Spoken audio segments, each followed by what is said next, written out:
अभी मैं एक प्रॉब्लम को डिस्कस करूंगा। इस प्रॉब्लम को जेईई मेन 2014 में पूछा गया है। देखिए क्वेश्चन आपका क्या है, a heavy box is to be dragged along a rough horizontal floor. तो ये हमारा देखिए आपका रफ हॉरिजॉन्टल फ्लोर है। रफ हॉरिजॉन्टल फ्लोर पर ही एक हैवी बॉक्स को आपका रखा गया है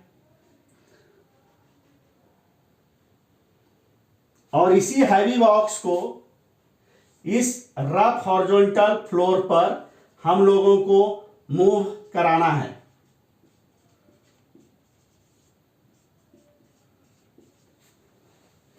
अब देखिए प्रॉब्लम में और एडिशनल इंफॉर्मेशन देखिए क्या दिया हुआ है। To do so person A pushes it at an angle 30 degree from the horizontal, यानी हॉरिजॉन्टल से पर्सन ए इस हैवी बॉक्स को F1 फोर्स को अप्लाई करके हॉरिजॉन्टल से 30 डिग्री के एंगल पर इसको पुश कर रहा है and requires a minimum force Fa। Problem में दिया हुआ है कि इस ब्लॉक को मूव कराने के लिए जो मिनिमम फोर्स जो पर्सन ए को अप्लाई करना होगा उस मिनिमम फोर्स का वैल्यू Fa है, यानी यहां पे F1 का मिनिमम वैल्यू ये इक्वल हो गया आपका Fa के। अब देखिए क्या है कि यहां पे देखिए इस प्रॉब्लम में इस हैवी बॉक्स का कहीं पर भी मास नहीं दिया हुआ है, तो हम लोग मान लेते हैं कि इस हैवी बॉक्स का मास आपका स्मॉल m है। और देखिए साथ ही साथ और भी आपका एक एडिशनल इंफॉर्मेशन है कि coefficient of friction between the box and the floor, ये जो हमारा हैवी बॉक्स है एंड फ्लोर, इस दोनों के लिए कॉफिशिएंट ऑफ फ्रिक्शन का वैल्यू आपका दिया हुआ है mu equal to √3 divided by 5। तो देखिए हम लोग Fa को कैलकुलेट करने के लिए सबसे पहले हम लोग इस बॉक्स का फ्री बॉडी डायग्राम को ड्रॉ करते हैं। तो देखिए तो इस बॉक्स के ऊपर कौन कौन सा फोर्स लगेगा। अर्थ के कारण mg आपका एक्ट करेगा इस हैवी बॉक्स के ऊपर वर्टिकली डाउनवर्ड डायरेक्शन में। देखिए इस रफ हॉरिजॉन्टल फ्लोर के कारण इस बॉक्स के ऊपर नॉर्मल फोर्स आपका एक्ट करेगा इन वर्टिकली अपवर्ड डायरेक्शन में।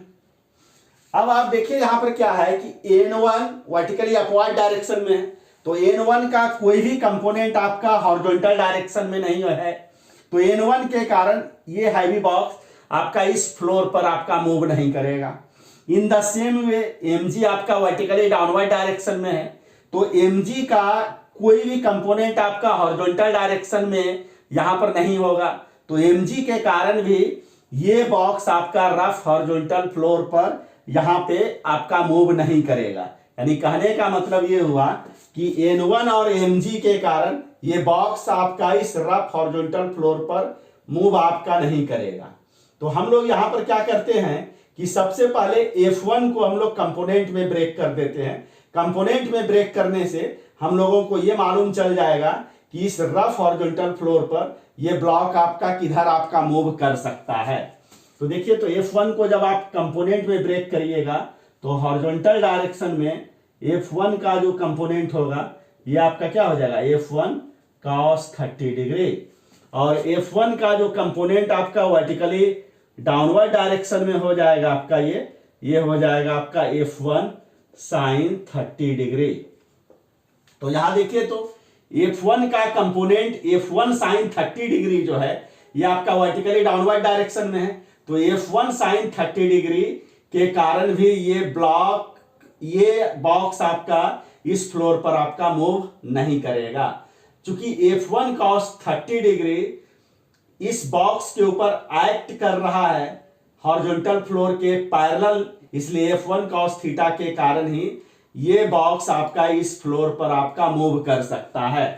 तो इनिशियली आपका क्या है, इनिशियली ये बॉक्स आपका इस फ्लोर पर आपका रेस्ट में है और इसके ऊपर F1 cos 30 डिग्री को अप्लाई किया जा रहा है लेफ्ट की तरफ, तो इसका मतलब इस बॉक्स का स्लिपिंग टेंडेंसी आपका लेफ्ट की तरफ होगा। तो फ्लोर के कारण इस बॉक्स के ऊपर आपका एक स्टैटिक फ्रिक्शनल फोर्स आपका एक्ट करेगा राइट की तरफ।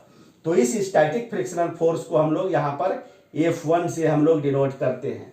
अब देखिए यहां पर ये हैवी बॉक्स इस फ्लोर के ऊपर मूव आपका तभी करेगा जब F1 cos 30 डिग्री का वैल्यू आपका ग्रेटर होगा किससे, स्टैटिक फ्रिक्शनल फोर्स के लार्जेस्ट वैल्यू से। यानी F1 cos 30 डिग्री जो लेफ्ट की तरफ लग रहा है इसका वैल्यू आपका लार्जर होना चाहिए F1 यानी स्टैटिक फ्रिक्शनल फोर्स F1 के लार्जेस्ट वैल्यू से जो आपका एक्ट कर रहा है आपका राइट की तरफ, तभी ये बॉक्स आपका मूव करेगा आपका लेफ्ट की तरफ। तो देखिए तो स्टैटिक फ्रिक्शनल फोर्स के मैक्सिमम वैल्यू को कैलकुलेट करने का जो मैथमेटिकल फार्मूला होता है, कोएफिशिएंट ऑफ फ्रिक्शन यानी कोएफिशिएंट ऑफ स्टैटिक फ्रिक्शन को हम लोग मल्टीप्लाई कर देते हैं किससे, नॉर्मल फोर्स। और यहाँ पे नॉर्मल फोर्स हमारा है क्या आपका N1, तो N1 मल्टीप्लाइड बाय म्यू। अब देखिए क्या है, ये जो हमारा हैवी बॉक्स है इसका वर्टिकल डायरेक्शन में कोई भी मूवमेंट आपका नहीं हो रहा है, तो न्यूटन साहब के फर्स्ट लॉ से वर्टिकल डायरेक्शन में इसके ऊपर आपका नेट फोर्स आपका 0 होगा। यानी कहने का मतलब वर्टिकली अपवर्ड डायरेक्शन में टोटल फोर्स ये इक्वल हो जाएगा आपका वर्टिकली डाउनवर्ड डायरेक्शन में टोटल फोर्स के। तो यहाँ पे देखिए तो वर्टिकली अपवर्ड डायरेक्शन में टोटल फोर्स आपका क्या, आपका N1 है, और वर्टिकली डाउनवर्ड डायरेक्शन में आपका टोटल फोर्स आपका क्या है, mg plus F1 sine 30 degree. यहाँ पर देखिए एरो को देखिए, F1 साइन 30 डिग्री का जो एरो है ये आपका वर्टिकली डाउनवर्ड डायरेक्शन में है, तो F1 sine 30 degree plus mg यही इक्वल हो जाएगा किसके, N1 के, F1 साइन 30 डिग्री। तो यहां पर देखिए तो म्यू N1 के जगह पर mg plus F1 sine 30 degree.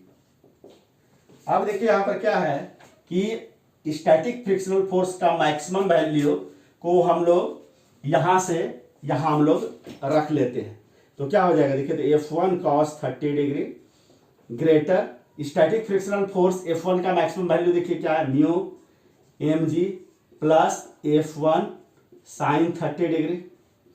अब देखिए इसको हम लोग सॉल्व करते हैं, F1 cos 30 डिग्री ग्रेटर हो जाएगा mu mg plus mu F1 sine 30 degree. यानी यहां पर म्यू को मल्टीप्लाई कर दिए mg से भी और म्यू को मल्टीप्लाई कर दिए F1 साइन 30 डिग्री से भी। अब इसके बाद देखिए ये जो इसका सेकेंड टर्म है इसको हम लोग लेफ्ट हैंड साइड में ट्रांसफर कर लेते हैं, तो F1 cos 30 degree minus mu F1 sine 30 degree, ये ग्रेटर देन आपका किससे हो जाएगा, म्यू mg से। तो यहां पर देखिए F1 को कॉमन ले लेते हैं, तो cos 30 degree minus mu sign 30 degree यही आपका ग्रेटर हो जाएगा किससे, म्यू mg से। तो यहां से लिखा जा सकता है F1 आपका ग्रेटर हो गया mu mg divided by cos 30 degree minus mu sign 30 degree. अब देखिए क्या है कि हम लोगों को एक इंपॉर्टेंट रिजल्ट आपको मालूम है कि अगर स्मॉल x का वैल्यू अगर ग्रेटर देन अगर 3 है, तो यहां पर देखिए तो स्मॉल x को हम लोग यहां पर ये लिख सकते हैं 3.0000001। यानी यहां पर आप क्या कीजिए, डेसिमल और 1 के बीच में आप इनफाइनाइट नंबर ऑफ 0 को रख दीजिए, तो x का ये वैल्यू आपका क्या है, 3 से ग्रेटर है। तो हम लोग यहां से अगर पूछा जाए कि x का मिनिमम वैल्यू, x का मिनिमम वैल्यू आपका क्या होगा, यही होगा, और ये वैल्यू आपका अप्रोक्सीमेटली आपका किसके बराबर है, 3 के बराबर है। तो सिंपली आपको याद रखना है कि x अगर ग्रेटर देन अगर 3 हो तो x का मिनिमम वैल्यू जो कि आपका 3 से ग्रेटर है उसको हम लोग ये लिख सकते हैं, और ये वैल्यू भी अप्रोक्सीमेटली आपका 3 के इक्वल है। इट मीन्स कि x का मिनिमम वैल्यू आपका 3 हो गया। इन द सेम वे अगर F1 अगर ग्रेटर है mu mg divided by cos 30 degree minus mu sign 30 degree से, तो इट मीन्स कि F1 का जो मिनिमम वैल्यू होगा ये इक्वल हो जाएगा आपका mu mg divided by cos 30 degree minus mu sign 30 degree के। तो F1 का जो मिनिमम वैल्यू है इसी को हम लोग क्या कहते हैं, FA कहते हैं। तो इट मीन्स कि यहां से FA का जो वैल्यू हमारा कैलकुलेट हो गया mu mg divided by cos 30 degree minus mu sign 30 degree. ये रिजल्ट आपका वेरी वेरी इंपॉर्टेंट रिजल्ट है, इसका आगे यूज होगा। आप देखिए कि मैंने यहां से लेकर यहां तक के लिए जो भी कैलकुलेशन हो सकता था मैंने कर लिया। अब देखिए इसके आगे देखिए क्या है कि person B pulls the box at an angle 60 degree from the horizontal and needs minimum force FB। तो हम इस चीज को मान लेते हैं कि पर्सन बी इसी सेम हैवी बॉक्स को पुल कर रहा है F2 फोर्स को अप्लाई करके, और F2 का जो मिनिमम वैल्यू है यही आपका इक्वल है आपका किसके, FB के। तो अब इस FB को हम लोग कैलकुलेट करते हैं। तो देखिए तो यही आपका रफ हॉरिजॉन्टल फ्लोर है आपका, इसी रफ हॉरिजॉन्टल फ्लोर पर आपका हैवी बॉक्स है। अब देखिए क्या किया जा रहा है, इस हैवी बॉक्स को मूव कराने के लिए इसके ऊपर F2 फोर्स को अप्लाई किया जा रहा है, और F2 फोर्स को जो अप्लाई किया जा रहा है ये हॉरिजॉन्टल से आपका 60 डिग्री के एंगल पर, हॉरिजॉन्टल से 60 डिग्री के एंगल पर। अब देखिए हम इस हैवी बॉक्स के लिए फ्री बॉडी डायग्राम को ड्रॉ करते हैं। तो यहां पर देखिए इस हैवी बॉक्स के ऊपर अर्थ के कारण ग्रेविटेशनल फोर्स mg आपका एक्ट करेगा वर्टिकली डाउनवर्ड डायरेक्शन में। इस फ्लोर के कारण इस हैवी बॉक्स के ऊपर नॉर्मल फोर्स आपका एक्ट करेगा वर्टिकली अपवर्ड डायरेक्शन में। इस नॉर्मल फोर्स को हम यहां पर N2 मान लेते हैं, क्योंकि देखिए पहले क्या था, पहले बॉक्स को पुश किया जा रहा था, अब बॉक्स को पुल किया जा रहा है। तो आपका यहां पर कंडीशन आपका कंप्लीटली आपका डिफरेंट है, इसलिए वहां पर मैंने अगर N1 माना था तो यहां पर हम लोग N2 को मान लेते हैं। अब देखिए फिर in the same way N2 और mg आपका वर्टिकल लाइन पर है आपका, तो N2 और mg का कोई भी कंपोनेंट हॉरिजॉन्टल डायरेक्शन में नहीं होगा। तो N2 और mg के कारण ये बॉक्स आपका इस फ्लोर पर आपका मूव नहीं करेगा। तो अब हम लोग क्या करते हैं कि सबसे पहले F2 को कंपोनेंट में ब्रेक करते हैं। तो F2 का देखिए तो हॉरिजॉन्टल डायरेक्शन में आपका कंपोनेंट आपका क्या होगा, आपका F2 cos 30 डिग्री। F2 का देखिए वर्टिकली अपवर्ड डायरेक्शन में जो आपका कंपोनेंट होगा ये आपका क्या हो जाएगा, आपका ये हो जाएगा आपका F2 cos 60 डिग्री, और ये वाला कंपोनेंट आपका देखिए क्या हो जाएगा, F2 आपका sin 60 डिग्री। यहां पे देखिए क्या है कि F2 sin 60 degree vertically upward direction में है, तो F2 sin 60 डिग्री के कारण भी ये हैवी बॉक्स आपका इस फ्लोर पर आपका मूव नहीं करेगा। तो यहां पे देखिए F2 cos 60 डिग्री आपका क्या है, इस हॉरिजॉन्टल फ्लोर के पैरेलल है, और ये राइट की तरफ एक्ट कर रहा है। तो इसका मतलब इस हैवी बॉक्स का इस हॉरिजॉन्टल फ्लोर पर जो आपका स्लिपिंग टेंडेंसी होगा वो राइट की तरफ होगा। तो हॉरिजॉन्टल फ्लोर के कारण इस हैवी बॉक्स के ऊपर जो स्टैटिक फ्रिक्शनल फोर्स आपका लगेगा वो आपका लेफ्ट की तरफ लगेगा, और इस स्टैटिक फ्रिक्शनल फोर्स को यहां पर हम लोग F2 से डिनोट करते हैं। तो देखिए तो F2 का जो मैक्सिमम वैल्यू होगा यहां पर ये आपका इक्वल आपका किसके हो जाएगा, क्योंकि यहां पर देखिए क्या है कि ना तो हैवी बॉक्स आपका बदल रहा है और ना ही ये आपका फ्लोर आपका चेंज हो रहा है। फ्लोर और हैवी बॉक्स दोनों अभी भी आपका सेम है, तो कोफिशिएंट ऑफ स्टैटिक फ्रिक्शन तो वही रह जाएगा, और n के जगह पर हम लोग यहां पर क्या लिखेंगे, नॉर्मल फोर्स के जगह पर N2। अब देखिए क्या है, N2 को हम लोगों को कैलकुलेट करना होगा। तो यहां पे देखिए तो इस हैवी बॉक्स का वर्टिकल डायरेक्शन में कोई भी मूवमेंट हो रहा है, नहीं हो रहा है। तो न्यूटन साहब के फर्स्ट लॉ से इस हैवी बॉक्स के ऊपर वर्टिकल डायरेक्शन में नेट फोर्स आपका क्या होना चाहिए, 0 होना चाहिए। तो वर्टिकल डायरेक्शन में नेट फोर्स 0 होने का मतलब ये है कि वर्टिकली अपवर्ड डायरेक्शन में टोटल फोर्स ये इक्वल हो जाना चाहिए वर्टिकली डाउनवर्ड डायरेक्शन वाले टोटल फोर्स के। तो वर्टिकली अपवर्ड डायरेक्शन में देखिए तो टोटल फोर्स आपका क्या है, N2 plus F2 sine 60 degree, और वर्टिकली डाउनवर्ड डायरेक्शन में टोटल फोर्स देखिए क्या आपका mg। इस दोनों को इक्वल कर दीजिए, तब इस दोनों के इक्वल होने के कारण ही ये बॉडी आपका वर्टिकल डायरेक्शन में आपका मूव नहीं करेगा। तो यहां से देखिए तो N2 को लिखा जा सकता है mg minus F2 sine 60 degree. मैंने F2 साइन 60 डिग्री को राइट साइड में ट्रांसफर कर दिया, तो हमारा यहाँ पे N2 का वैल्यू आपका कैलकुलेट हो गया। इसी N2 को यहाँ रख देते हैं, तो mu mg minus F2 sine 60 degree. अब देखिए क्या है, ये heavy box if rough horizontal floor पर आपका मूव आपका तभी करेगा जब आपका F2 cos 60 डिग्री का वैल्यू, जो कि F2 cos 60 डिग्री यहां पे आपका राइट की तरफ एक्ट कर रहा है और F2 आपका एक्ट कर रहा है लेफ्ट की तरफ। तो स्टैटिक फ्रिक्शनल फोर्स F2 का जो मैक्सिमम वैल्यू है, अगर इस मैक्सिमम वैल्यू से F2 cos 60 डिग्री अगर लार्ज हो जाए तो इस कंडीशन में ये हैवी बॉक्स इस फ्लोर पर आपका राइट की तरफ आपका मूव करने लगेगा। यानी कहने का मतलब F2 cos 60 डिग्री का वैल्यू आपका ग्रेटर होना चाहिए स्टैटिक फ्रिक्शनल फोर्स F2 के मैक्सिमम वैल्यू से, तभी ये हैवी बॉक्स इस रफ हॉरिजॉन्टल फ्लोर पर राइट की तरफ आपका मूव करेगा।